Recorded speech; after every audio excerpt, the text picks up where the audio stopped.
सबसे पहले आप ये वीडियो देखिए। नमाज पढ़ना कब से अपराध हो गया, कब से गुनाह हो गया? शायद उत्तर प्रदेश पुलिस की निगाह में ये गुनाह है, ये अपराध है। मैं आपको बताता हूं, बरेली के मोहम्मदगंज गांव में कुछ मुसलमानों ने घर में जुमे की नमाज पढ़ ली। पुलिस ने 12 लोगों को हिरासत में ले लिया। अब मेरा सवाल यह है, क्या ये हिंदुस्तान के मुसलमानों का मौलिक अधिकारों का हनन नहीं? क्या ये अनुच्छेद 25 के खिलाफ नहीं है? क्या आर्टिकल 25 के खिलाफ ये सारी चीजें नहीं हो रही है? क्या यही रामराज है कि एक समुदाय की इबादत को आप गुनाह बना दो और फिर आगे बढ़कर के बात कर लो? मुझे किसी से कोई आपत्ति नहीं, किसी के धर्म से कोई आपत्ति नहीं, किसी के धार्मिक त्योहार से कोई आपत्ति नहीं। खूब जिसको जैसे मनाना है खूब मनाए, लेकिन सिर्फ मुसलमानों पर पाबंदियां क्यों?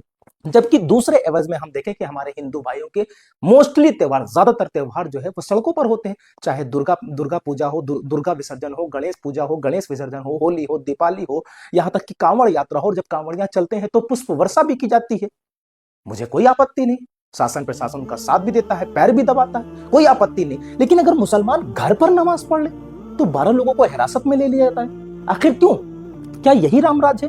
क्या ऐसे ही रामराज की कल्पना आप करवा रहे हैं? मोदी जी, योगी जी, आप संविधान की गाथा गाते हैं, संविधान संविधान, कानून कानून करते हैं। क्या कानून का इस्तेमाल फकत मुसलमानों पर होगा?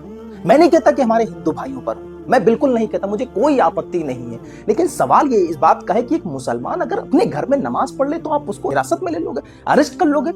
फिर कैसा रामराज? आप कौन सा रामराज दिखाना चाहते हैं? आप किस रामराज की कल्पना कर रहे हैं? मैं बहुत अफसोस हूं, बहुत चिंतित हूं कि मुल्क में संविधान है, मुल्क में कानून है, मुल्क में सबसे बड़ी किताब संविधान की किताब है, उसमें आर्टिकल 25 सभी को मौलिक अधिकार देता है और कहीं ना कहीं मुसलमानों के मौलिक अधिकारों का हनन हो रहा है। खैर, मैं आप तमाम लोगों से कहना चाहता हूं कि रामराज की कल्पना कीजिए। यह है बरेली शरीफ का मामला। कुछ दिन पहले जुमे की नमाज कुछ लोग एक घर में, यानी अपने जाती घर में अदा कर लेते हैं।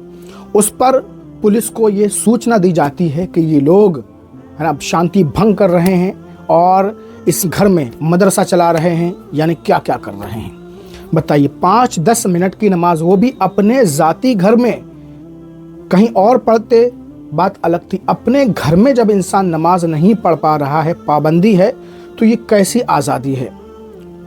हम 78 साल पहले जो हमने आज़ादी हासिल की थी, आज हम कहाँ आ चुके हैं? हम अपने घर में नमाज नहीं पढ़ पा रहे। हैरत है, ताज्जुब है। यह है हमारा भारत, यह है हमारे भारत की खूबी। मेरे प्यारे नाजरीन, नमाज के बारे में ये लोग क्या कहते हैं कि शांति भंग होती है। नमाज तो शांति का दर्स देती है। नमाज जितने सुकून और इत्मीनान के साथ अदा की जाती है, शायद ही किसी धर्म में इस तरह की कोई इबादत हो जो इतने सुकून और इत्मीनान के साथ अदा की जाती हो। नमाज में कोई शोर शराबा नहीं, सुकून और इत्मीनान के साथ नमाज अदा करना है, 2 रकत 4 रकत। और उस नमाज से इतनी नफरत आखिर क्यों? वहीं दूसरी तरफ कितने कार्यक्रम होते हैं, प्रोग्राम होते हैं, मुसलमान को कोई आपत्ति नहीं, कोई तकलीफ नहीं, कोई दिक्कत नहीं, कोई परेशानी नहीं।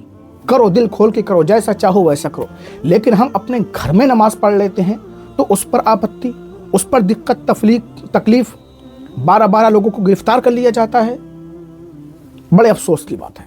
मेरे प्यारे नाजरीन, आप इस बारे में क्या सोचते हैं? कमेंट करके ज़रूर बताएं।